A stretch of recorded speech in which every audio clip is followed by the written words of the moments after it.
방금 소개받은 우영민입니다. 이미 뭐 저를 보셨던 분도 있고 제 강의를 들으신 분도 있을 수는 있는데 오늘 뵈니까 아마 처음 뵙는 분들도 계시고 그래서 반갑게 생각합니다. 저는 뭐 현재 지금 이 공간이 저희 부천대학교의 융합지원센터라고 하죠. 예, 여기 센터장을 맡고 있습니다. 그리고 춘희역 저쪽 7호선 춘희역에 뭐 3부 테크노타워가 있습니다. 거기에 저희가 VR 영상 센터를 좀 운영하고 있습니다. 그래서 그것도 제가 이제 겸직을 해서 센터장을 맡고 있고요. 제가 이제 뭐 이 소공인 센터하고는 이제 이 사업이 아주 긴밀한 한 식구입니다. 그래서 2016년에 이 중기부에서 소공인 특화센터를 공모해서 위탁을 받아 올 때 이제 제가 담당 교수였고요. 지금도 계속 우리 이기 센터장님을 뒷바라지하고 도와드리면서 센터가 잘 운영되도록 후원하고 있는 입장입니다. 여러분들이 소공인 센터 많이 방문해 주시고 이용해 주셔서 사업 책임을 맡고 있는 사람 담당자로서 감사하게 생각합니다. 제가 학과는 비서사무행정과에 있습니다. 그래서 많은 사람들이 아니 비서사무행정과 교수가 뭐 소공인 센터부터 VR 영상 뭐 융합센터 이런 거를 어떻게 맡고 있냐 뭐 다소 중기부에서도 이제 처음에 이 사업을 할 때 질문이 들어오고 했는데 제 전공은 경영학입니다. 그리고 저는 참고로 이제 마케팅을 전공했습니다. 그래서 광고 회사에서 여러 가지 기업들을 도와주고 홍보 마케팅을 도와주던 일을 하던 사람인데 뭐 공학을 전공하니까 전기 전자 엔지니어 뭐 이런 쪽은 아닙니다만 사업 비즈니스 모델이라든가 사업 계획 마케팅 뭐 이런 쪽으로 제가 뭐 한 평생을 그쪽으로 이제 쭉 해고 학교 온 지는 이제 한 10년 됐습니다. 그래서 10년 전까지는 뭐 광고 회사도 있었고 공무원 생활도 하고 그러다가 대학에 와서 지금 산학협력 활동을 나름대로 지역사회와하고 함께 열심히 좀 하고 있습니다. 이미 뭐 저를 아시는 분들은 제가 어떻게 쭉 같이 여러분들하고 관계를 해왔는지는 잘 아시고요.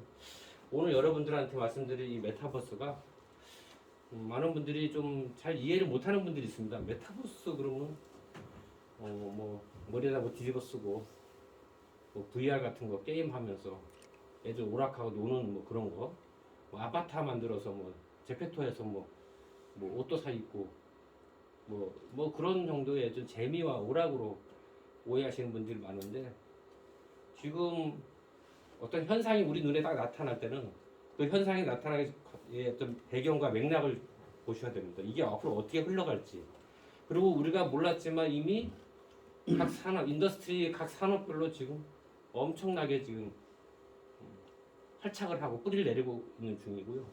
그걸 알 수 있는 방법은 정부의 정책이 어떻게 돌아가는지 보면 합니다. 각종 정책 방향, 지원 사업, 예산, 공모 사업이 어떻게 만들어지는지 쭉 보면은 한눈에 이게 어디쯤 가고 있고 어디로 갈 것인가가 아마 뭐 잘 모르는 사람도 관심을 갖고 계속 보다 보면 그게 좀 보이지 않나.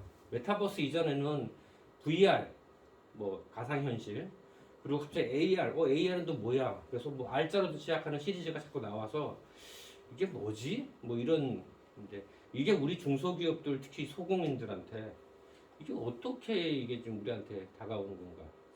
사실 조금 막막하면서도 또 한편으로는 기대감도 좀 가질 수 있지 않나.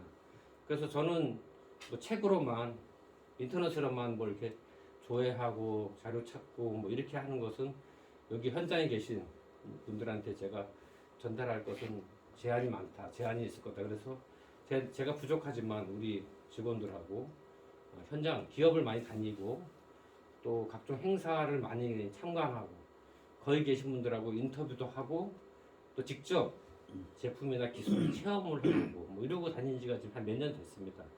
그래서 최근에 작년부터는 이제 뭐 정책 토론회도 좀 하고 강의도 좀 하고 또 지금 사실 이 메타버스 주제로 강의가 지금 올해만 해도 지금 오늘 말고도 2개가 더 지금 이야기 되는 상태입니다. 그래서 뭐 세종에 내려가서 수자원공사 대상으로 강의도 하고 또 이쪽 서운산단에 가서도 강의를 좀 할 예정입니다. 그래서 다들 그분들이 우리의 입장에서는 어떻게 이걸 바라보고 적응을 해야 되느냐. 그러려면은 개념을 좀 이해를 한 다음에 기술이나 어떤 정책의 동향들을 좀 봐야 되지 않을까요? 그래서 그게 우리한테 어떻게 올지는 사실 그거는 제가 각 기업 한 분 한 분들한테 입에다가 이렇게 막 떠먹여 드릴 수 있는 그런 정도는 아닌데, 왜냐면 각 회사가 어떤 상황인지 어떤 컨디션인지는 제가 정확히 모르기 때문에 개별적으로 그거는 아마 따로 우리 이기태 센터님 통해서든 아니면 저한테 따로 연락을 주시면 제가 뭐 이렇게 조언을 드릴 수는 있지만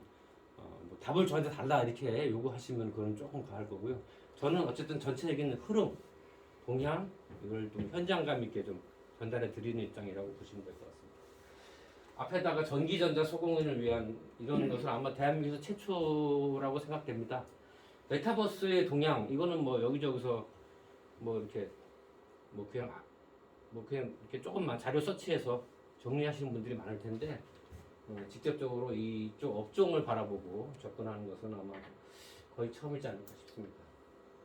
오늘 말씀은 이제 메타버스가 뭔지는 간단하게 짚어보고 나서 일반 동향하고 기술 동향을 볼 겁니다. 일반 동향은 주로 정부와 지자체가 좀 어떻게 움직이는지, 또 기업들은 특히 이제 분야별로 유통, 제조, 의료, 국방 각 업종별로 어떻게 돌아가고 있는지, 그래서 이건 생생한 실사례들을 좀 보여드릴 거고요.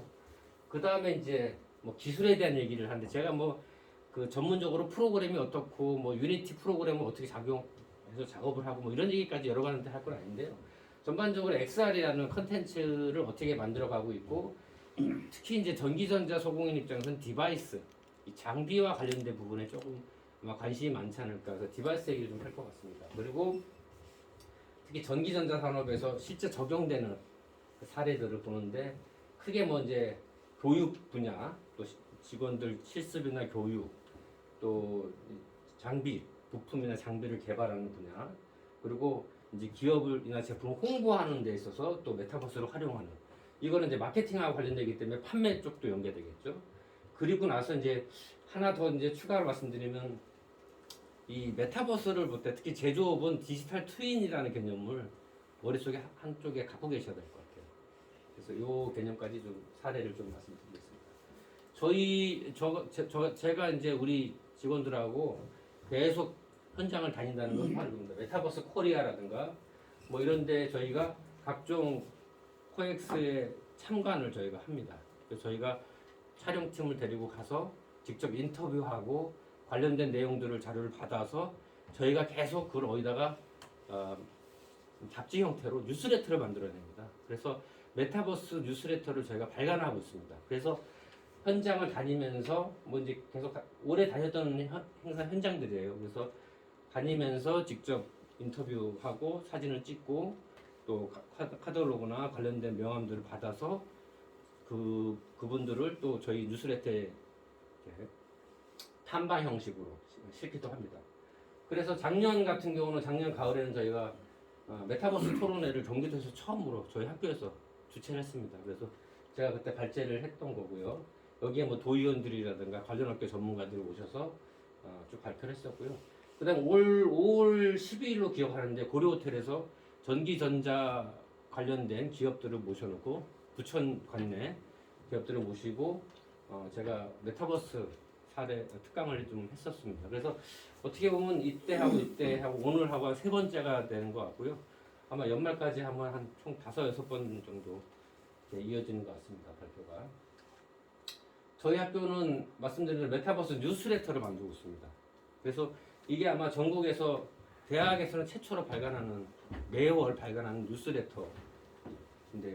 이거는 뭐 그냥 온라인으로 받습니다. 뭐 인쇄된 형태로 드리는 게 아니라, 그래서 오늘 참석하신 분들이 많이 필요하시면 명함이나 전화번호를 놓고 하시면, 또 이메일 놓고 하시면 저희가 이거를 그냥 보내드립니다. 그러면 이번 달에는 주로 정부나 지자체가 어떤 지원 사업을 하고 있고, 또 입찰이나 이쪽에는 어떤 게 있고, 뭐 관련된 인력 채용들은 어떻게 돌아가고 있고, 그다음에 관련 기업들이 어떤 기술을 내놓고 있고, 이런 것들을 제가 한 30페이지 내지 40페이지 정도 분량의 뉴스레터가 지금 계속 나가고 있습니다. 그리고 이번 달 28일 날 아까 말씀드린 삼보 테크노타워 거기서 메타버스 포럼이 발족이 됩니다. 그래서 수도권에서는 아마 메타버스 포럼은 최초인 것 같습니다. 그래서 저희 부천 기업뿐만 아니라 뭐 인천, 그 다음에 서울, 상암이나 구로 이쪽까지 해서 관련 업체들이 한 15 내지 20개 기업 정도가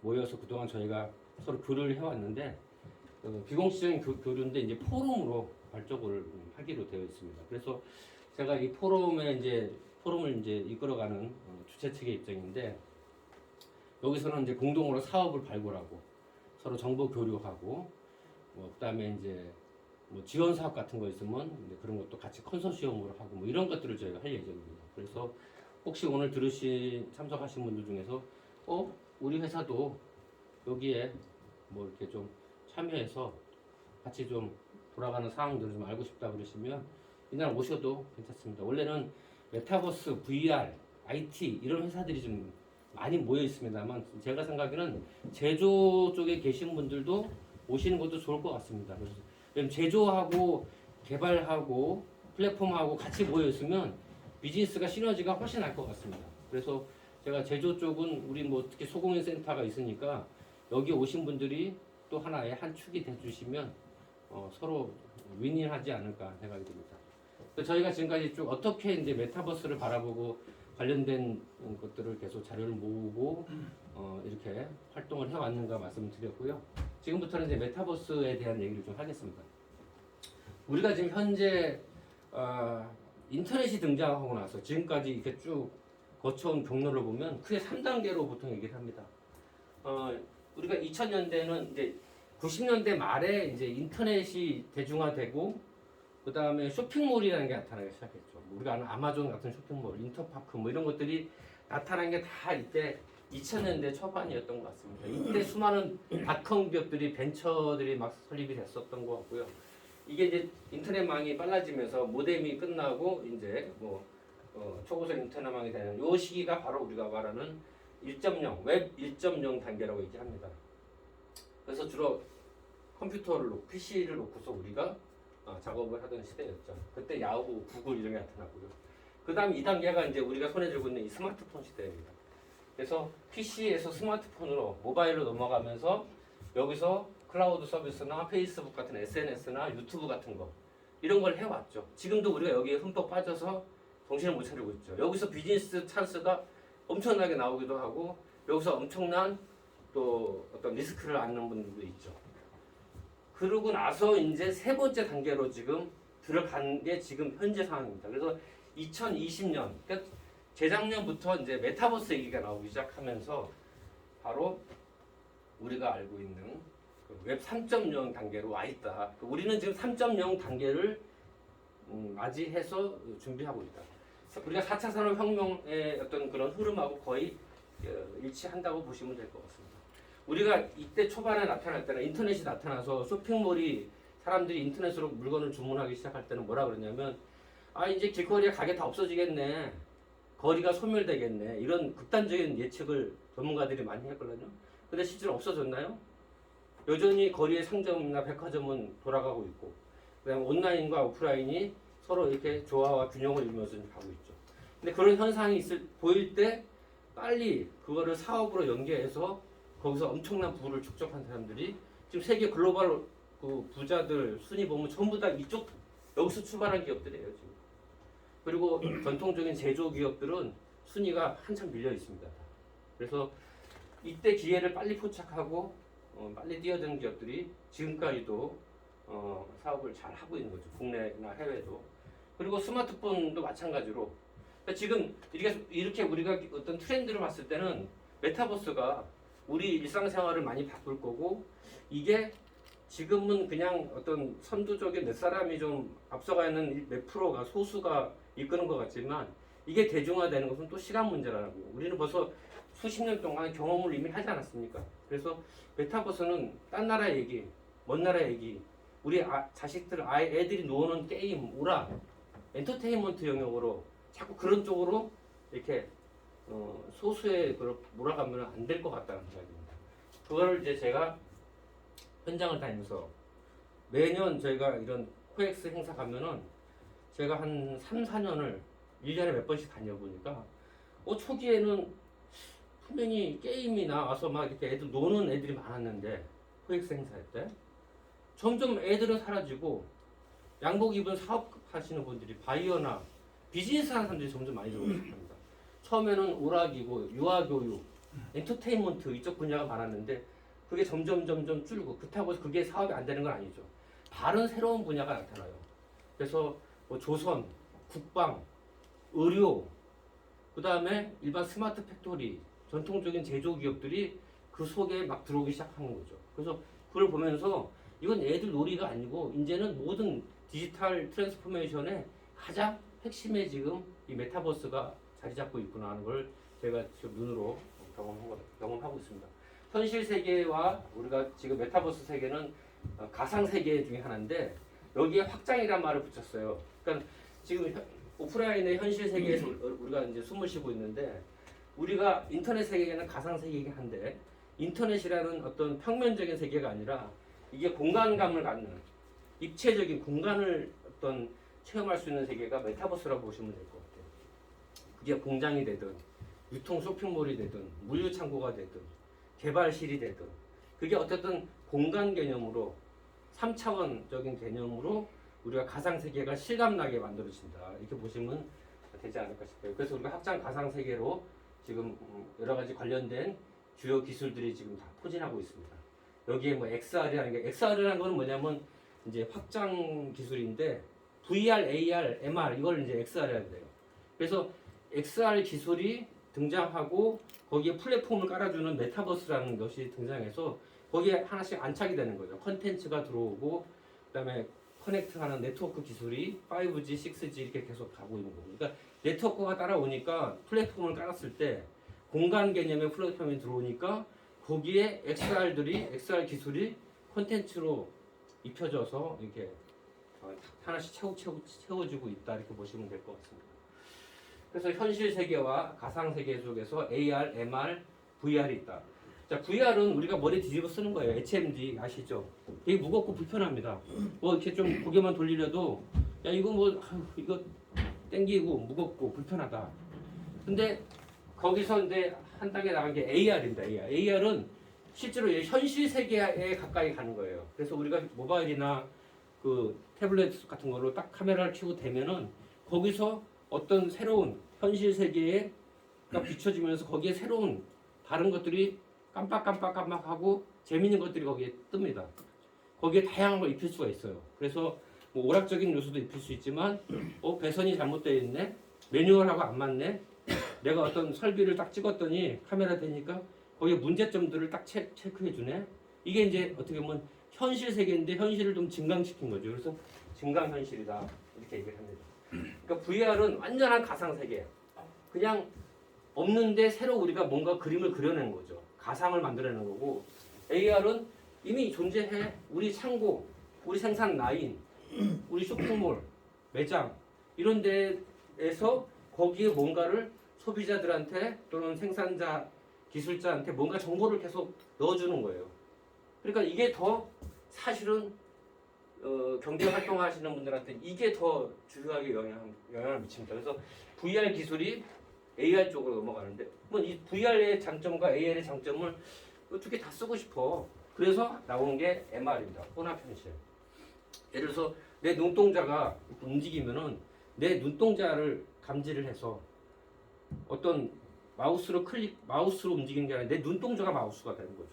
눈동자를 깜빡 두 번 하면 엔터가 되고 왼쪽을 깜빡하면은 왼쪽으로 움직이고 뭐 이런 기술. 또 내 손이 뭐 장갑 같은 걸 끼고 내가 막 움직이면 이게 하나의 센서가 돼서 이게 위치값을 공간의 위치를 이게 데이터가 있으니까 거기에 따라서 인풋이 들어가는 거죠.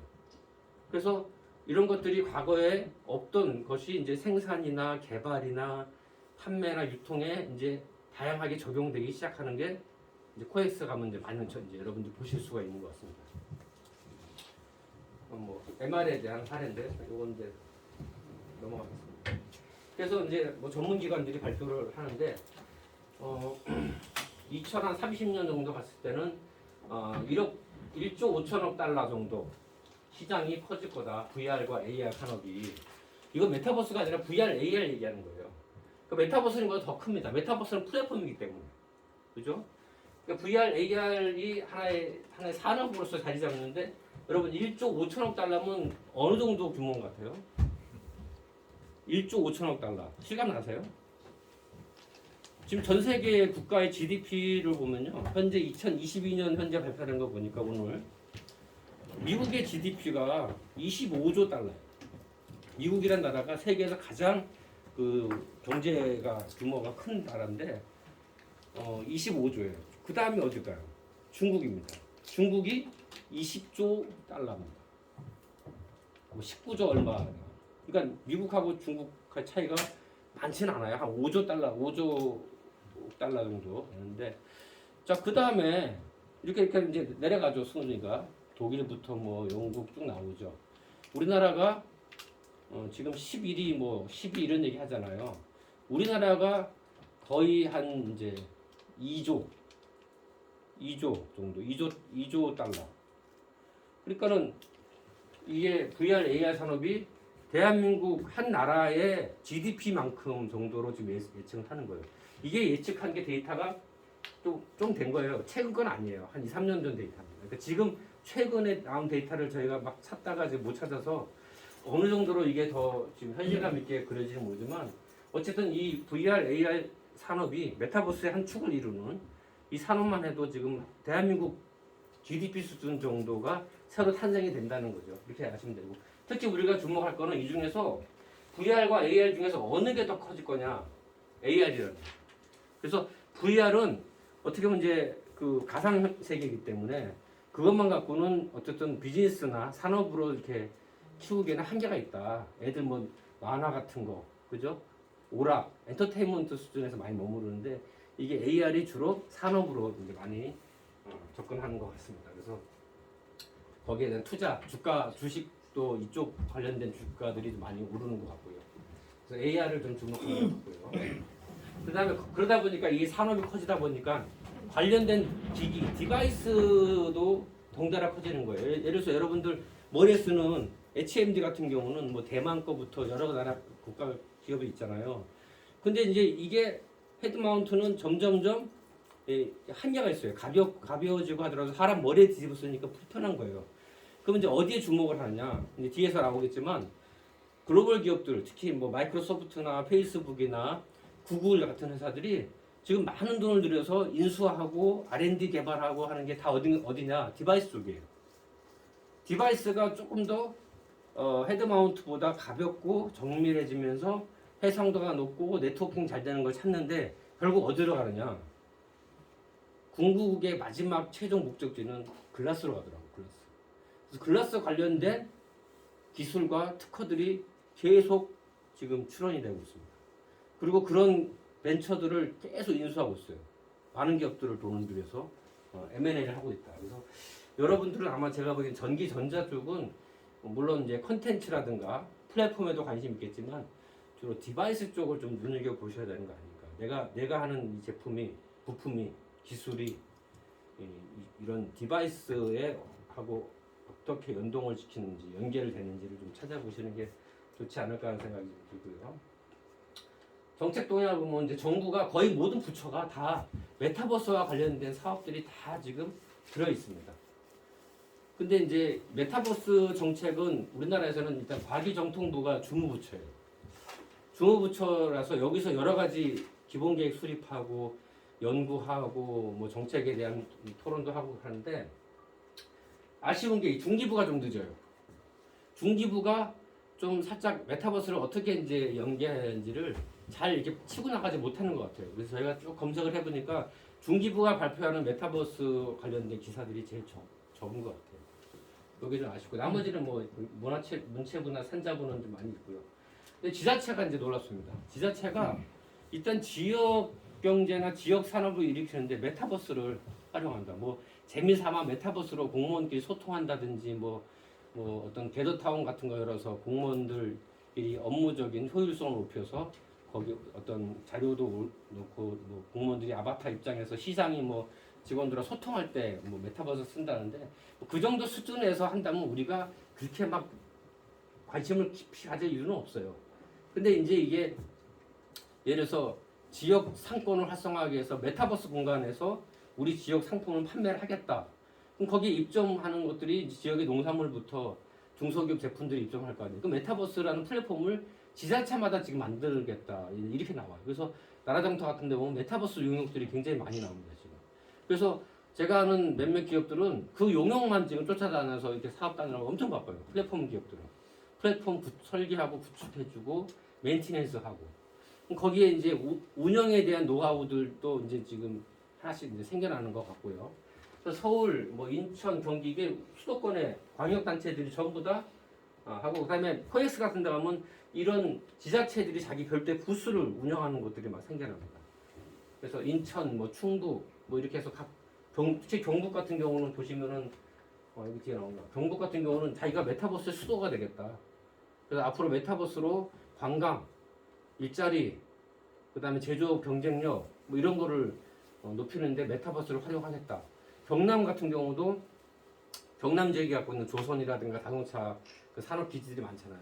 그걸 또 메타버스를 도입해서 산업의 경쟁력을 높이겠다. 거기서 채용 박람회도 하고 우리 지역 일자리 뭐 부족한데 채용 박람회 메타버스에서 하자. 그리고 우리 지역에 관광지 많은데 관광지를 메타버스로 체험할 수 있게 해줘서 외부에서 관광을 많이 체험하게 하고 그러다 보면 이제 직접 메타버스가 아니라 직접 여행을 오는 사람들을 더 유입시키겠다. 뭐 이런 식의 지역 경제 활성화, 홍보 이런 데 메타버스를 좀 많이 쓰고 있습니다. 그래서 제가 할 뭐지? 뭐가? 시리예요, 응? 시리가 대답한 거예요. 시리가 자동이. 어쨌든 지자체들이 지금 거의 모든 지자체가 다 관련된 움직임들이 있고 그다음에 기업 쪽으로 오면은 아까 말씀드린 이제 그 기업들 중에서 특히 우리가 아는 세계적인 글로벌 기업들 뭐 메타 이게 페이스북이잖아요. 페이스북이 작년 10월에 저희가 정책 토론회를 하고 있는데 그날 발표한 게 우리 회사 이름 페이스북에서 메타로 바꾸겠다. 그래갖고 깜짝 놀랐죠. 그다음에 MS 마이크로소프트 이제 이것도 회사의 컨셉을 메타버스 솔루션을 제공하는 회사가 되겠다. 이렇게 선언을 했습니다. 엔비디아는 아시겠지만 이제 뭐 칩 이런 거 개발하는 회사죠. 여기도 그 기술 인프라 중심의 메타버스 기업이 되겠다. 그러니까 기업들이 자기네 기업의 본업, 그 아이덴티티를 일단 우리 회사는 뭐 하는 회사야 그러면 메타버스 기업이다 이렇게 다 선언하기 시작해요. 애플, 퀄컴 다 이제 그렇게 관련 특허 뭐 이런 거 개발. 특히 여기서는 퀄컴은 이제 글래스 맞춤형 칩 개발. 글래스 시장이 커질 것 같으니까 거기에 맞는 칩을 자기네들이 개발하겠다. 퀄컴이. 이제 모바일에서 퀄컴이 제일 받잖아요. 엄청난 특허를 받았잖아요. 근데 이제는 거기서 이제 모바일에서 떠나서 이제는 글래스 쪽으로 가겠다는 거예요. 이 회사들이 그냥 하겠습니까? 나름대로 굉장히 고민을 하고 분석을 한 다음에 내린 결론이다.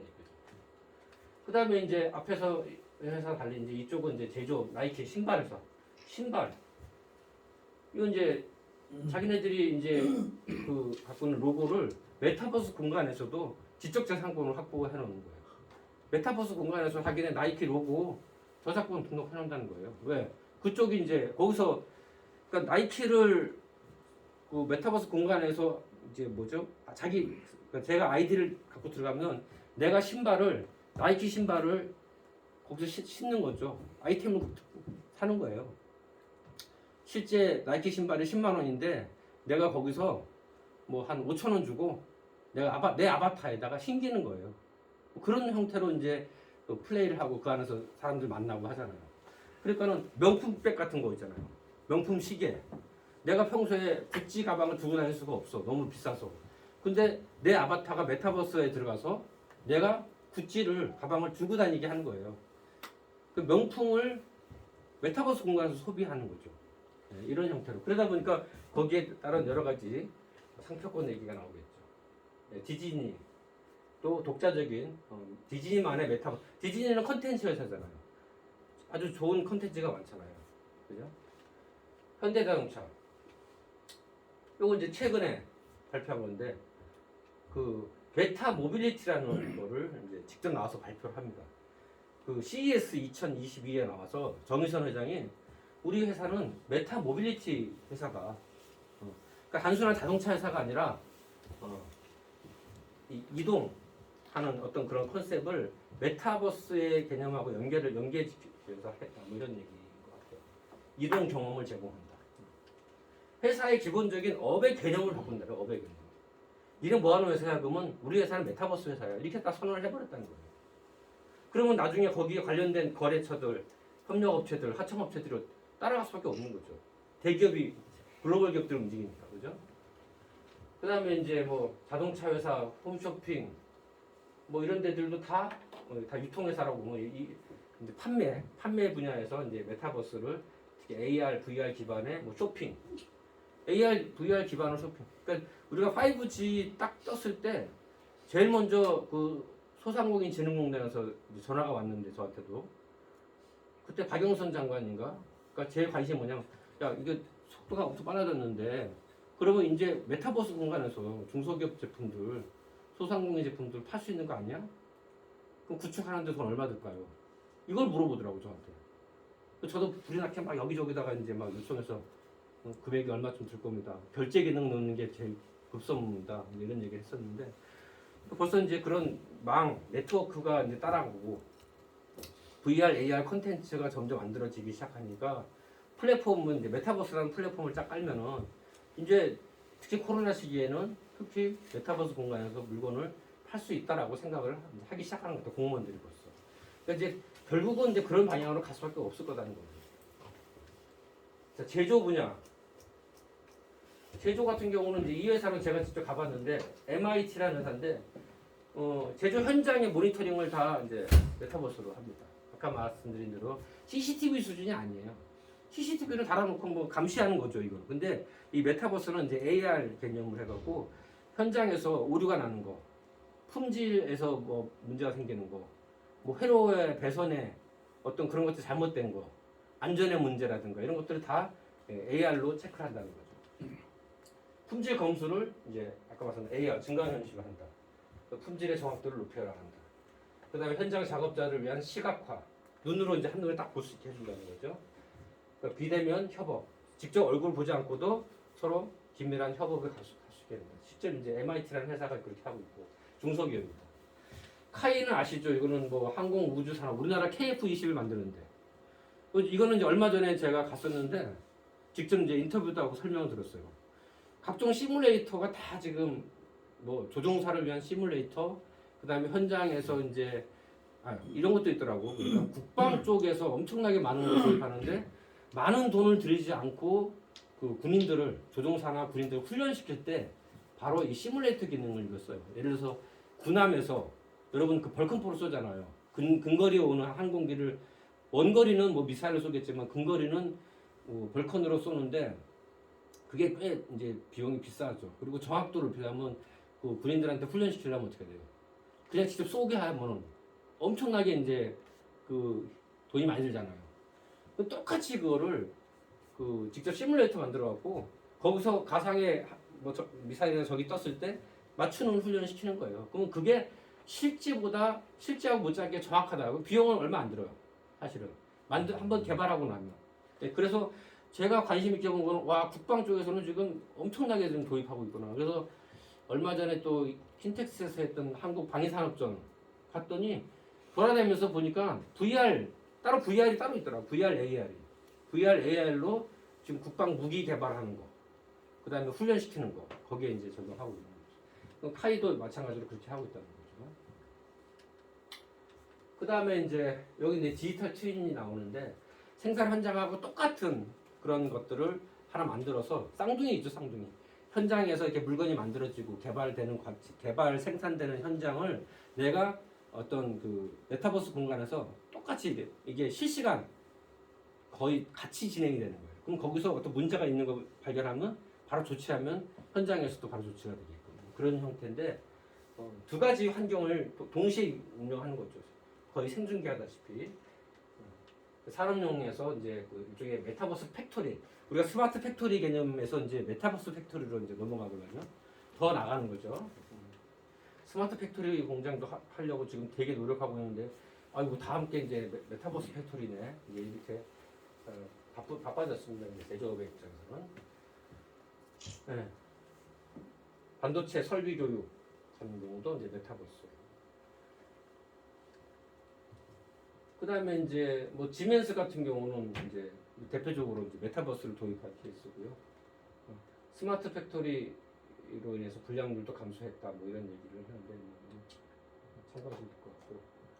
그다음에 이제 메타버스 팩토리 개념은 이제 실제 공장이 있으면 메타버스 팩토리가 있어서 두 가지를 동시에 이제 운영한다는 거예요. 그래서 여기서 어떤 그 미리 사전에 시뮬레이션을 해서 어떤 오류가 생길지 불량이 생길지를 미리 체크가 가능하다. 그래서 여기서 발생되는 문제를 나중에 사후에 수습하는 게 아니라 여기서 사전에 미리 시뮬레이션을 해본다. 뭐 이런 개념을 보시면 돼요.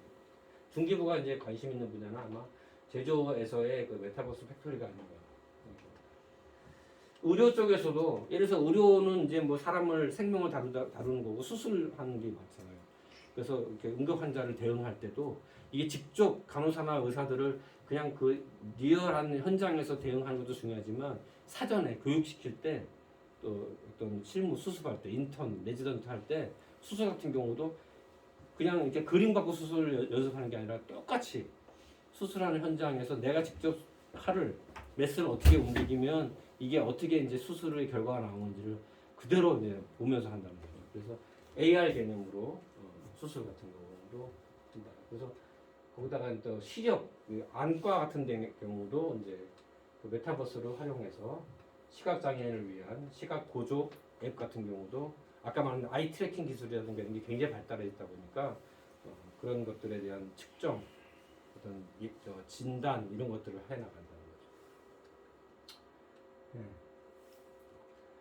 디지털 치료제라는 개념이 있더라고요. 그러니까 우리가 어떤 약을 주는 게 치료인데 디지털의 형태 치료제. 그래서 예를 들어서 뭐 주의력 결핍 장애 과잉 행동하는데 거기에 적응증 치료를 해서 그 어떤 모의 환경을 만들어서 우리가 그 치료할 때도 하고 그다음에 노인들을 대상으로 하는 피부 질환 관리 같은 경우도 XR 트윈 기술도 하고 그다음에 안구 운동 감시도 이제 지금 이렇게 이 회사 같은 경우는 안구 운동 감시하는 걸 이제 하는 그 장비를 개발한 그런 케이스고요. 그래서 의료 분야에서는 다양하게 지금 적용이 되고 있고 아까 말씀드린 국방 쪽은 뭐 사격 훈련, 전투 훈련, 시뮬레이터, 낙하, 그 항공기에서 낙하 훈련하는 거, 그 다음에 뭐 모의 전술 훈련 이런 것들 다 이제 VR, AR 이런 걸 활용하고 있습니다. 네.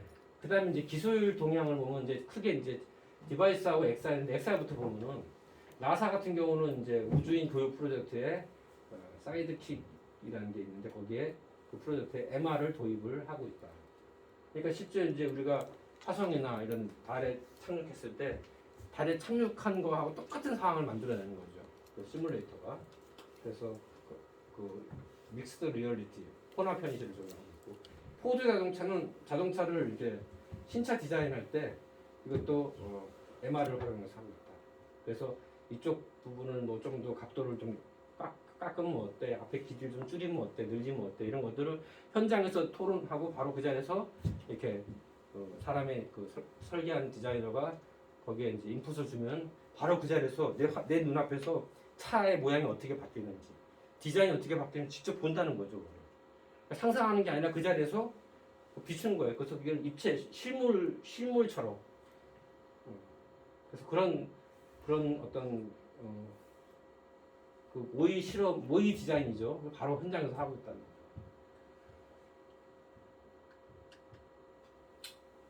그다음에 이제 코넬 대학 같은 경우는 이제 홀로렌즈라는 건 이제 이 영상을 띄우는 거잖아요. 띄워서 어떤 여러 뭐 예를 들어서 어떤 식물을 키우거나 물고기를 키울 때 그 직접 이렇게 고기가 막 이렇게 수초에서 왔다 갔다 하는데 내가 뭐 어떤 먹이를 주는 것 같은 동작을 취하면 물고기들이 싹 나한테 다가오고 막 그런 걸 좀 제가 체험해봤는데 와 그것도 상당히 아주 실감 나더라고 리얼하더라고. 음향 같은 경우도 어떤 공간을 어떻게 설계를 바꾸냐에 따라서 나한테 들어오는 소리가 어떻게 느껴지는지 그것도 다양하게 시뮬레이션을 하고 그래서 음향도 건축 음향이라는 것이 굉장히 발달해서 그것도 이제 VR, AR 기술들이 적용됩니다. 그래서 스타벅스 같은 경우도 제가 아는 기업이 스타벅스 프로젝트 하는데 스타벅스 매장이 새로 오픈할 때는 그 고객들이 앉아서 사 마시면서 대화하는데 소리가 막 이렇게 울리면 공명이 되면 오래 앉아서 대화하기 힘들잖아요. 그러니까는 최적의 어떤 조건, 그러니까는 시각적인 조건이 아니라 음향적인 조건을 최적화시키는 그런 걸 할 때 어떻게 뭘 바꾸면 소리가 어떻게 들리고를 모의 실험은 어떻게 하겠어요? 직접 건물 벽을 뜯고 뭐 바꾸고 할 수 없잖아요, 공간을. 그러니까 어떤 공간에 앉았을 때 어떤 인풋을 바꿔주면은 그 소리가 어떻게 나한테 들리는지, 침고를 어떻게 하면 내 소리가 나한테 소리가 어떻게 들리는지, 마감재를 뭘로 바꿨을 때는 어떻게 소리가 들리는지, 이거를 직접 다양한 조건을 갖고 설계를 해보는 거예요. 그러니까 그거를 건물을 막 이렇게 직접 지어서 뜯고 이러면 얼마나 시간과 비용이 들겠어요. 그래서 실제로 그런 프로젝트를 하고 있는 회사를 제가 또 그 상암에서 만나갖고 재밌게 들었던 경험이었습니다. 장비 분야가 이제 역시 저도 관심을 갖고 봤는데 애플 같은 경우는 이제 올해 출시를 하려고 했는데 출시가 아직 안 된 것 같아요. 애플 글래스. 지금 보세요. 이 글래스가 생각보다 그렇게 무겁고 크진 않아요. 점점 이게 줄여가는 게 그러니까 얼마큼 줄이느냐 무게를. 그러니까는 지금 한 300g 정도까지는 줄여야 되지 않느냐. 그러니까 사람이 쓰고 다니는데 안경으로서 무게가 적어도 한 200~300g 정도를 한다면 이게 상업성이 상용화가 된다 이렇게 보는 것 같아요. 그래서 거기에 이제 이 유리가 일종 디스플레이가 되는 거죠. 그래서 내가 어떤 그 휴대폰이나 어떤 TV를 모니터를 보지 않고 이 글라스에서 이게 하나의 버튼을 누르면 이게 디스플레이 기능으로 딱 바뀌고 뭐 이런 형태로 바뀌고 그거와 관련된 통신도 되고 네트워킹 되고 뭐 컨텐츠도 내가 뭐 이렇게 연동해서 모바일에 연동해서 띄운다든지 뭐 이런 것들이 진행이 된 것 같습니다.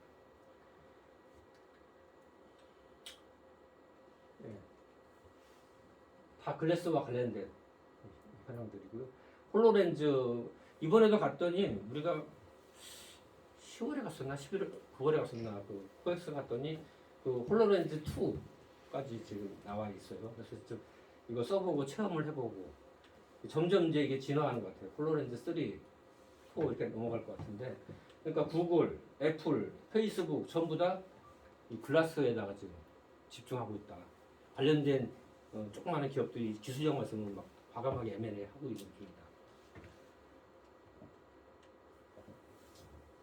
VR, AR, MR에 관련된 장비들. 그 다음에 애플 같은 경우는 이제 망막 프로젝터 특허 기술 같은 거 최근에 낸 것 같아요. 작년 것 같은데 화면 없이 사용자 망막에 직접 콘텐츠가 투영되는 뭐 그런 기술을 개발해서 특허를 낸다든지 이렇게 좀 하는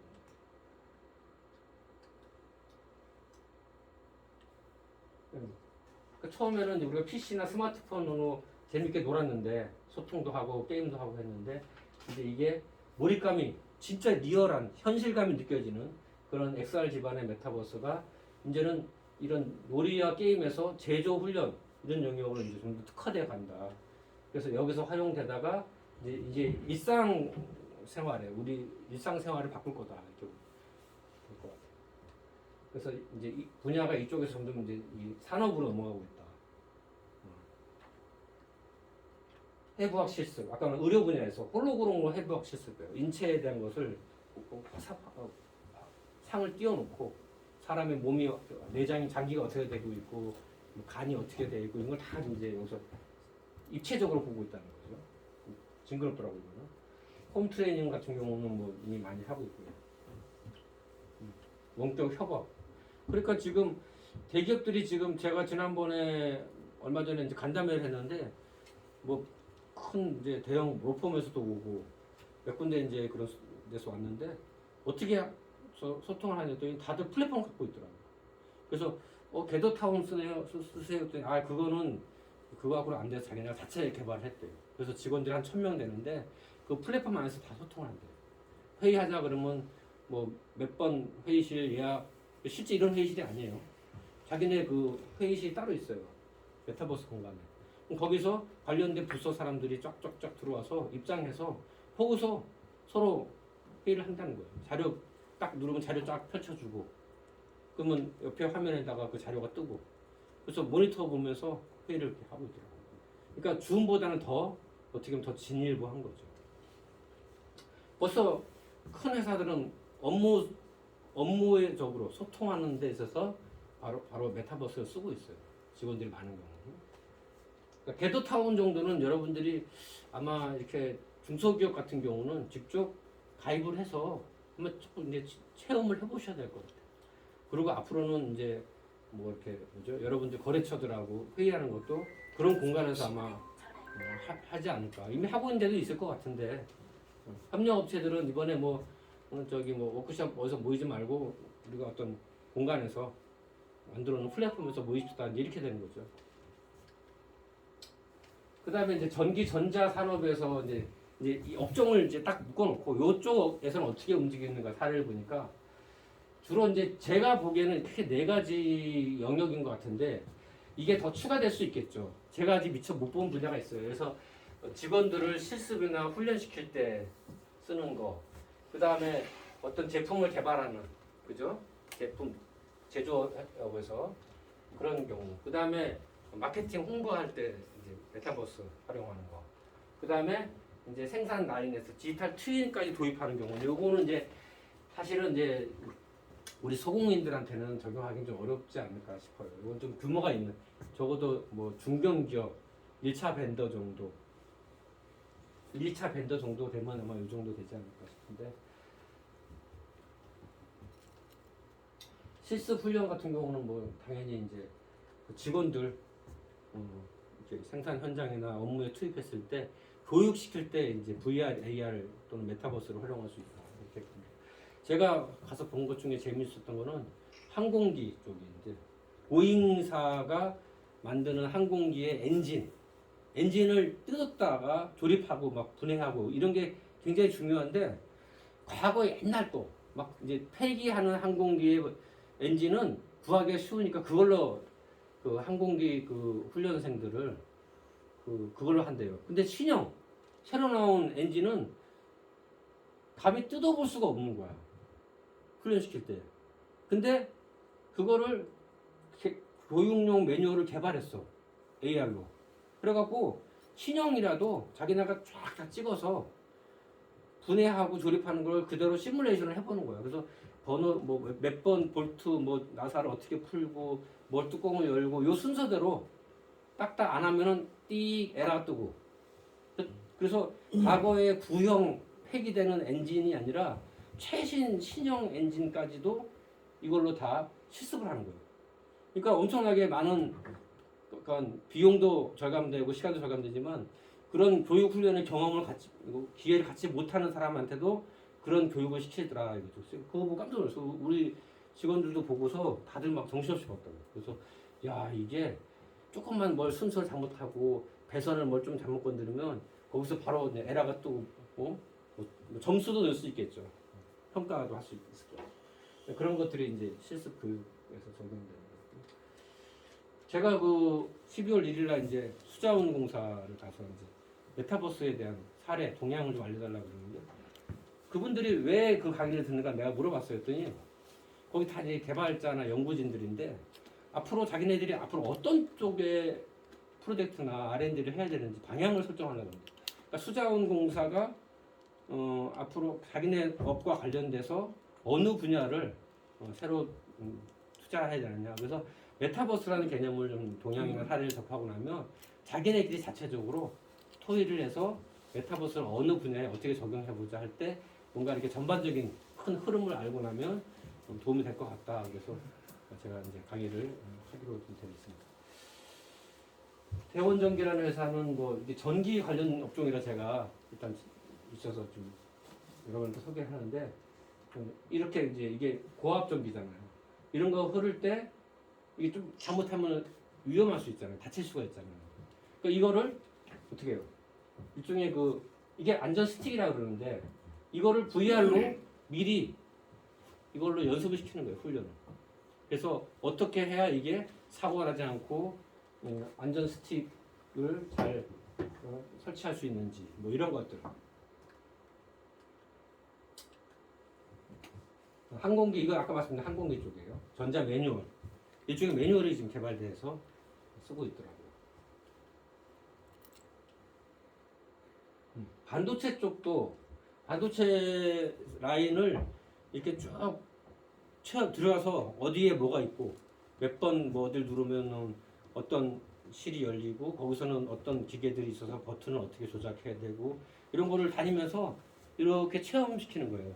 그러니까 먼저 이론이나 이런 걸 먼저 누가 설명해 주겠죠. 그러면 현장에 투입하기 전에 그 설비라인이 크잖아요, 공장이. 그럼 그거를 일종의 그 이런 AR로 개발해서 그러니까 실제 사진을 그대로 영상을 그대로 넣는 거예요. 그래서 이렇게 실감 나는 그런 콘텐츠로 현장 교육을 하고 있는 케이스를 봤고요. 다 AR이에요. 네, 홀로렌즈로 활용해서 플랫폼 만드는 케이스고요. 그 다음에 이제 우리가 그 메타버스나 VR을 활용해서 어떤 회사를 홍보하는 때 쓰는 케이스인데 실제로 이게 많지가 않아요. 그러니까 뭐 직접 우리 제품을 소비자들이나 거래처가 이렇게 직접 대면하지 않고도 제품의 특징이나 제품의 사용법을 이렇게 내가 돌려보고 360도 뭘 누르면 싹 열리고 안에 어떻게 구성되어 있는지를 동영상은 그냥 흘러가잖아요. 동영상 틀면은 뭐 5분짜리든 10분짜리든 흘러가. 멈출 수는 있어. 근데 계속 흘러가요. 시뮬레이션은 안 돼. 근데 VR이나 AR은 내가 시뮬레이션 할 수 있어요. 돌려보고 열어보고 그다음에 자세한 가고 싶으면 버튼 누르면 거기에 설명이 뜨고 음성이 뜨고 그러니까 뭐예요? 쌍방향적인 인터랙션이 되는 거죠. 제품에 대한 실감나게 제품을 체험하기도 하지만 그것을 필요할 때는 내가 다양한 추가적인 정보를 얻을 수가 있어요. 근데 우리 동영상은 그게 힘들다 이렇게 보시면 돼요. 그 지난번에 작년인가 제가 아는 뭐 부천에 계신 기업인데 그 이렇게 공작 기계를 만드시는데 다양한 업종이들 화장품 생산 설비부터 뭐 별의별 게 다 만드는데 직접 제조는 안 하시더라고. 중간에서 이제 그 바이어들한테 이제 옛날에는 독일 하노버에 수시로 갔대요. 가서 뭐 이렇게 직접 자기네가 팔려고 하는 그 공작 기계들을 딱 몇 개 놓고 바이어들한테 설명해주고 거기서 계약하고 그랬는데 직접 작동을 하니까 지금 코로나 때문에 이제 갈 수가 없으니까 그걸 그대로 모델링해서 3차원 실물 데이터를 그대로 넣어서 그 누르면 이제 뭐 공작 기계가 작동되는 모습, 어떤 부분에서 열면 뭐 쫙 그 기계가 쫙 안에 내용을 보여주고 뭐 이런 것들 있잖아요. 그래서 그걸 직접 만들어달라고 해서 한번 만들어준 적이 있어요. 이제 그런 쪽에도 이제 활용을 하시더라고요. 그러니까 원격으로 거래처, 특히 해외에 있는 거래처하고 소통하는데 제품을 보여주기가 어려울 때는 이런 방식을 쓰더라고요. 그리고 코엑스나 킨텍스 같은 데서 이제 전시회 같은 거 하잖아요. 전시할 때도 필요하면 갖다 놓은 제품 말고 다른 것들 보여줄 때는 태블릿 같은 거나 모니터 같은 거 켜놓고 거기서도 직접 그러니까 옛날 같으면 이제 뭐 카달로그 나눠주고 동영상 틀어주고 하는 수준인데 필요하면 거기 오신 고객이나 거래처가 바이어가 체험해보게 하는 거죠. 또 쓰게 할 수도 있어요. 이거는 어쩔 수 없이 이건 써야 된다. 머리에 헤드 마운트를 쓰고 직접 체험을 해야 되는 경우는 또 그렇게 또 해야 되는 거죠. 저희 학교도 이제 그런 콘텐츠 개발하는 일을 했고 뭐 소공인 센터도 그런 것들을 좀 시도를 좀 계속 해오고 있는 중이죠.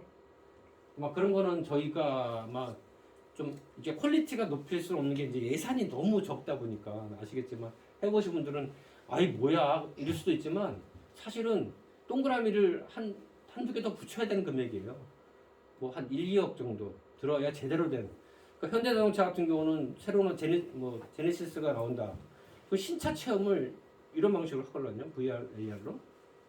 그래갖고 거기에 차에 대해서 내가 탔을 때 보여지는 모습, 내가 고개 돌리면 각도에 따라서 차의 내부가 어떻게 보이는지, 차의 그 본넷을 열어보는 거, 열고 났을 때 그 안에 어떻게 되어 있는지, 오디오나 뭐 이런 것들이 어떻게 작동되는지, 그걸 내가 다 체험해 보잖아요. 그러니까 단순히 사진이 아니라 실감나게 내가 마치 그 자리에 앉아 있는 것처럼 그 모델하우스의 전시장에서 자동차를 직접 내가 체험하는 것 같은 그런 상황을 만들었잖아요.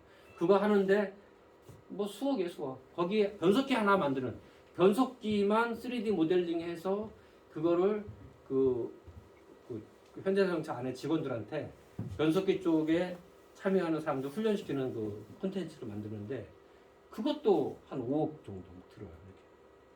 근데 이제 중소기업들이나 소공인들은 1,000만 원도 안 되는 뭐 한 몇백만 원 갖고서 이만큼 해주세요. 그러니까 이제 사실 그러니까 일종의 그러니까 이런 것들이 있으니까 한번 체험해보고 필요할 때 뭐 좀 충분한 좀 데이터나 콘텐츠가 좀 아니지만 필요할 때는 활용하시라고 해서 이제 소공인 센터나 저희 학교에서 그런 것들을 개발을 좀 시도를 좀 해오고 있는 중입니다. 그래서 제가 뭐 이렇게 지원기관인 산업진흥원, 부천산업진흥원이나 또 경제콘텐츠진흥원 이런 데다가는 좀 예산 좀 더 투자를 해라. 너무 좀 소극적이다 예산이.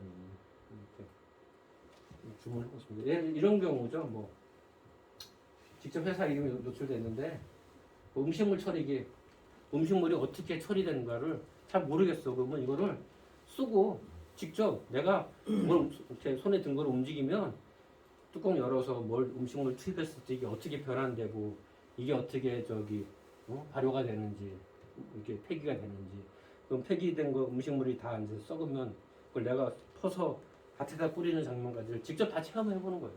말로 설명하는 것보다 직접 그 제품을 놓고서 그 손잡이를 잡아서 뭐 제품의 커버를 닫아주죠. 그럼 내가 액션을 취하는 거예요. 마우스가 아니라 손에 들고 있는 그런 버튼을 눌러서 해보는 거죠. 뭐 이런 것들을 하면은 소비자들이 이 제품의 특징이 이렇구나 금방 이해하겠죠. 디지털 트윈은 기본적으로 이렇게 좀 규모가 있어야 됩니다. 그래서 뭐 LG 같은 경우는 가상 공간에서 실내 이제 공간에 전자제품을 이제 배치를 해보는 거죠. 냉장고, 뭐 TV 이런 거, 가구 이런 상태를 확인하고 나서 우리 집 평수와 어떤 뭐 우리 집가 뭐 아이파크 뭐 2단지 몇 동에 산다 그러면 그 데이터가 들어있어서 그 평수에 맞게 내가 뭘 얹어보고 뭐 이런 것들이 있죠. 이거를 이렇게 단순히 얹어만 보는 게 아니라 이렇게 주문이 되면 바로 생산으로 바로 들어가는 거, 주문이 들어가는 거죠.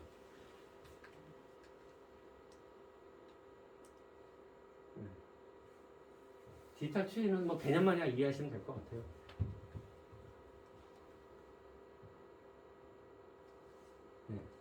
그래서 제가 오늘 준비해 온 자료들은 다 이제 전달을 해드렸고요. 혹시 뭐 오늘 어떻게 센터장님 질의응답을 하나요? 아니면 혹시나 그 질의응 간단하게 하나만. 예. 어차피 메타버스도 소프트웨어가 다 프로그램을 만드는 거잖아요. 그렇죠. 예, 플랫폼을 구축한다고 그러죠. 구축을 일단 해야 되는 거죠. 네네. 근데 이미 다양한 유형의 플랫폼들이 지금 나오기 시작해서 커스터마이징 단계로 가죠. 업종에 따라서 규모에 따라서 기능을 뭘 넣냐만 하는데 플랫폼입니다. 우리 쇼핑몰 개념으로 보시면 돼요. 근데 거기에 이제 우리가 VR, AR, MR이라는 그런 XR 기술로 그걸 이제 그 컨텐츠를 만들어서 거기다가 집어넣는 거죠. 그 XR하고 플랫폼하고 좀 별개로 보셔야 돼요. 하드웨어들은 또 별도로 만들어져야 됩니다. 하드웨어? 예. 어떤 하드웨어? 예를 들면 아까 전에 음식물 처리기만 하더라도 그럼 본인들 자기들 제품들 있을 거 아니에요. 네. 그러니까는 그게 아니고 그게 만약에 가상에서 AI에서 그걸 시연을 하려 하면 문을 열어야 되잖아요. 그렇죠. 문을 열려면 뭐 어떤 손이든 그래서 그거는 이제 헤드 마운트가 가상 HMD가 대중적으로 팔고 있잖아요. 네. 뭐 한 몇십만 원 주면 사요. 그래서 그거를 사서 뭐 고객이나 거래처한테 쓰고 원격으로 할 때는 예를 들어서 중국에 있는 거래처다. 그러면 야 우리 이거 작동하려면 너 어떤 헤드 마운트 사면 돼. 어디 거 대만 거 뭘 사면 이거 체험해 볼 수 있어. 그럼 다들 그 시중에서 다 유통이 되는 것들이거든요. 체험 장비들은 우리가 체험 장비 사서 보내주고 뭐 그렇게까지 할 필요는 없어요. 이미 다 전 세계적으로 다 보편적으로 대중화되어 있기 때문에. 똑같이 실험은 안 되는 거네. 또뭐 뚜껑을 열거나 그러니까 그거는 그렇게 컨텐츠를 더 정교하게 만들면 되는 거죠. 실물 데이터를 넣고 정교하게 하면은 뭐 500만 원짜리가 5천만 원이 들고 5천만 원 이렇게 5억이 드는 거죠. 얼마나 정교하냐에 따라서. 그러니까 토목공사 같은 거 할 때도 벽을 뚫는 훈련을 시키는데 직접 이렇게 벽을 뚫는 똑같은 그 장비를 똑같이 해놓고 이 벽이 몇몇 두께가 얼마나 있을 때 어떤 옵션을 어떻게 뚫어야 되는지를 토목공학에서 이렇게 직접 시뮬레이션 갖고 학생들 교육을 시키더라고. 이 장비 갖고서 교량 건설 이런 것도 직접 해보는 거고 시뮬레이터. AR 지금 지원 사업을 예, 저기 받으려고 하면은 3D 모델링부터 해가지고서 예, 다 해야지만 제품화가 되는 거잖아요. 그렇죠, 그렇죠. 그러면 여기 이 단계에서 여기 단계까지 우리가 지원 사업을 받을 수 있는데 돈 액수가 너무 작아가지고서 업체에서는 그냥 예. 가라고 합니다. 맞아요. 그러니까 그래서 지원 사업을 여기서 우리 지금 소공인들이 10인 이하 예, 지금 소공인들한테 그런 저기 뭐 예를 들어서 5천만 원 1억까지 지원해 줄 수 있는 사업이 안 되니까 그러니까 부천 산업연에서 예, 예. 어느 정도 지원해 주면은 예. 가능하지 그러니까 않을까요? VR, AR 지원 사업이란 걸로는 너무 금액이 미미하니까 예. 좀 그거보다 상위 개념 있잖아요. 그래서 디지털 뭐 무슨 지원 사업, 디지털 트랜스포메이션 뭐 지원 사업. 그러면 그거는 예를 들어서 제가 얼마 전에도 보니까 뭐 한 4천만 원, 5천만 원 정도 지원해 준 게 있더라고요. 그러니까 그 안에 그런 지원 사업 안에 내가 그래서 AR로 콘텐츠를 만드는 걸 도와달라. 그렇게 하면 되는 거죠. 그러니까 AR로 공고가 뜨진 않는데 그거보다 상위 개념. 그런 지원 사업을 찾고 특히 이제 뭐 여러분 다 아시겠지만 부천 산업진흥원에서 예산 지원하는 거는 금액이 큰 금액이 지원이 사실은 어렵습니다. 기초단체 차원에서는 경기도 수준만 해도 경기도 경제과학진흥원이나 경기도 콘텐츠진흥원 이런 경기도 차원에 하는 지원 사업은 좀 금액이 크잖아요. 그리고 그거보다 더 큰 거 찾으면 이제 중앙정부 사업이에요. 자유과제, 자유공모과제 있잖아요. 지정한 과제가 아니라 자유과제인 경우는 기업이 근데 예를 들어서 이게 이제 여론화 시켜야 되는데 한 회사가 혼자 막 우리에게 필요하다는 것보다는 만약에 이런 제조 분야 업종에서는 이런 것들을 해주면 플랫폼 구축 사업을 만약에 한다 그러면 한 5억, 10억짜리를 할 수 있거든요. 자, 예를 들어서 하나 가상을 해보죠. 부천 소공인을 위한 생산 또는 마케팅을 위한 플랫폼을 메타버스 플랫폼을 구축하겠다. 그걸로 만약 제안을 한다. 그러면은 한 회사가 아니라 여러 회사가 혜택을 본다 그러면 금액을 키울 수가 있겠죠. 그런 형태로 가야죠. 한 회사만 갖고 지원하는 것은 금액이 상당히 제한적일 것 같아요. 그래서 협업이 필요한 거고. 그리고 또 이런 교육을 통해서 이제 어떤 자꾸 이제 여론화 시켜 주시고 예를 들어서 뭐 소공인들은 같은 협회가 없잖아요. 협의회가. 그런데 시장님이 경제단체들하고 자주 모임이 있잖아요. 그럼 여러 가지 경로를 통해서 아니 뭐 메타버스 시대에 뭐 실감 콘텐츠가 부천이 대표적인 게 내세운 게 지금 영상단지가 그런 산업인데 맨날 그 무슨 연예, 오락, 영화 뭐 이런 쪽이 아니라 그 부천이 제조업의 도시고 소공인 도시인데 소공인을 위한 뭐 그런 좀 앞으로 미래 산업을 위한 그런 메타버스 지원 사업을 좀 하나 해달라. 뭐 그런 거는 뭐 이렇게 좀 제안을 좀 해주셔야지. 그래서 내년도 계획 같은 게 이제 어떻게 되면 그 딱 항목이 VR, AR로 지정된 사업은 굉장히 미미할 거예요. 그냥 몇천 단위밖에 안 될 거예요. 그것도 쪼개줄 거예요.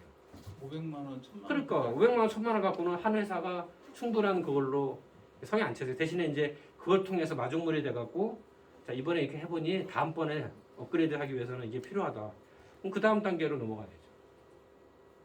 첫 술에 배부를 수 없잖아요. 마중물 역할 정도로 지원 사업을 활용.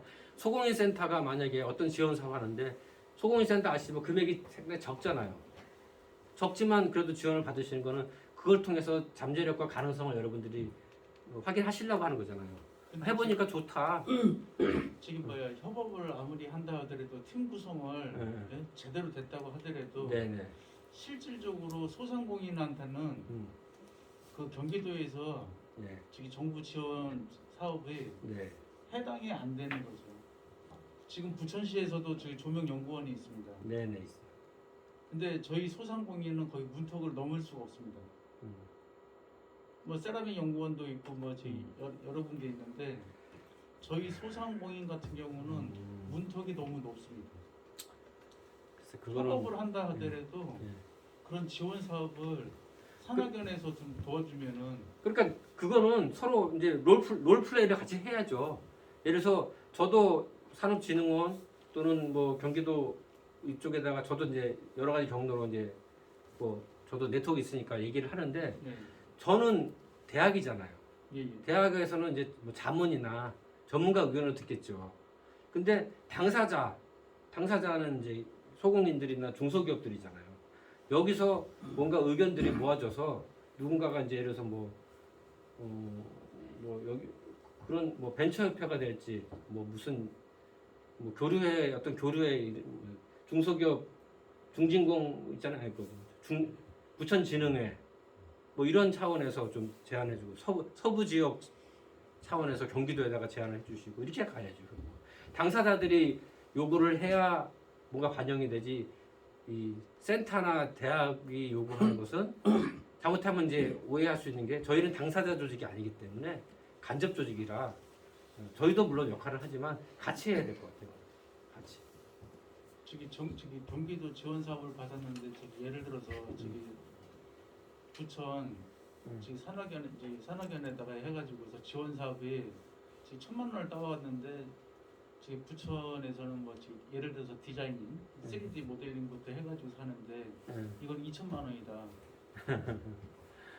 그러면 1,000만 원 해줄 수 있냐 한번 여쭤보는 거예요. 누가요? 예를 들어서 부천 대학교에서 해줄 수 있는지. 작년에 해드렸잖아요. 저기 작년에 저희도 그 지닉스는 작년에 저희 학생들이 참여해서 신제품 디자인 해드렸잖아요. 그때 저는 지금 안 했어요. 안 하셨어요? 예, 예. 안 하셨나? 예. 지금 대표님이 누구? HNHS요. 아 HNS예요? 예, 예. 아 내가 잘못 알았네. 나는 지닉스 대표인 줄 알았어요. 이게 하니까 지닉스 같은 경우는 잘 뭐 이렇게 경기도 과제를 신청을 하기로 했어요. 그래서 저희 학교랑 같이 조인을 했어요. 그래서 한 2천만 원짜리 신청했어요. 그래서 디자인 개발 사업을 따왔어요. 예. 그래서 자부담을 뭐 한 30%가 40% 했죠. 그래서 디자인을 개발했어요. 그 디자인 개발이 제일 급하잖아요, 일단. 그래야 제품화가 들어가잖아요. 그 디자인을 개발해서 그 IF 어워드를 받았어요. 세계 3대 디자인 어워드를 받았어 그때. 그 회사 이름으로 했지만 부천대학교 그 학생들 3명이 디자인을 한 것이 출품이 돼갖고 국제대회 상을 받았어. 그럼 그 다음부터는 그거를 제품화시키고 마케팅하는 거는 이제 그 회사 몫인 거지. 우리 학교가 교수나 학생들이 따라다니면서 그것까지 계속 다음까지 하기에는 저희도 근데 1,000만 원도 해줄 수 있냐 이렇게 물어보시면 그럼 제가 말을 답은 못하죠. 그 답은 못해요. 저희가 할 수 있는 거는 그래서 뭐 디자인을 참여해주거나 그 다음에 뭐 오늘같이 이런 어떤 그런 새로운 트렌드나 동향을 알려드리거나 또 필요할 때는 여기서 뭐 공동의 목소리를 내서 경기도나 부천시에다가 경제단체들은 시장님하고 뭐 자주 모이시잖아. 제가 알기로는 전 시장님이나 지금 시장님이 경제단체장들하고 모임이 자주 있는 걸 알고 있어요. 거기 상공회의소 회장님 나오시고 그 다음에 벤처협회부터 융합지회, 제주연합회, 강소기업협의회 다 자주 모여서 얘기를 해요. 거기서 얘기를 해주셔야 돼. 그리고 거기서 얘기 안 되면 경기지방중기청장님하고 뭐 어떤 그 간담회가 있거나 거기서 해결하셔야 돼. 그러니까 여기서 여러분들이 스스로 자기 그거를 해결하셔야지. 저희가 뭘 이렇게 얼마 해줄 수 있냐 이거는 그 다음 문제인 거야.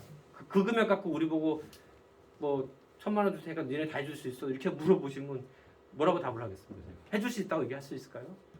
근데 지원 사업이 1,000만 원, 2,000만 원, 뭐 1,500원 딱 끊어져 버리면은. 그러니까 오늘 주제는 그게 아니잖아요. 자, 여러분이 하시는 사업의 메타버스와 XR을 활용할 수 있는 어떤 그런 다양한 몇 가지 그 팁을 드렸으니 각자 자기 회사에 맞는 우리 회사는 이러이러한 것들을 한번 고민해 봐야겠구나. 그걸 안고 돌아가시면 되는 거예요. 그리고 그 회사 내부에서 이제 직원들하고 공유하시고 야 우리 회사도 뭐 플랫폼 쪽에 뭘 해보자. 아니면 디바이스 쪽에 이런 걸 좀 써먹어 보자. 아니면 우리 직원들 훈련이나 교육시킬 때 또 아니면 우리끼리 소통이 잘 안 되는데 우리 협력업체랑 우리 직원들하고 그럼 궤도타운에 가입해서 무료니까 궤도타운 들어가서 한번 거기서 우리가 소통을 한번 해보자. 이런 논의를 하셔야 되는 거예요. 근데 지원사업 얘기는 여러분들이 만들어 가셔야 되는 부분이지 저희하고 얘기할 건 아닌 것 같아요. 이 자리에서. 예. 또 다른 질문 있으신가요? 없으세요? 예, 예. 없으시면 이렇게 마치겠습니다. 긴 시간 경청해 주셔서 오늘 그 감사합니다. 강의해 주신 고맙습니다. 그 교수님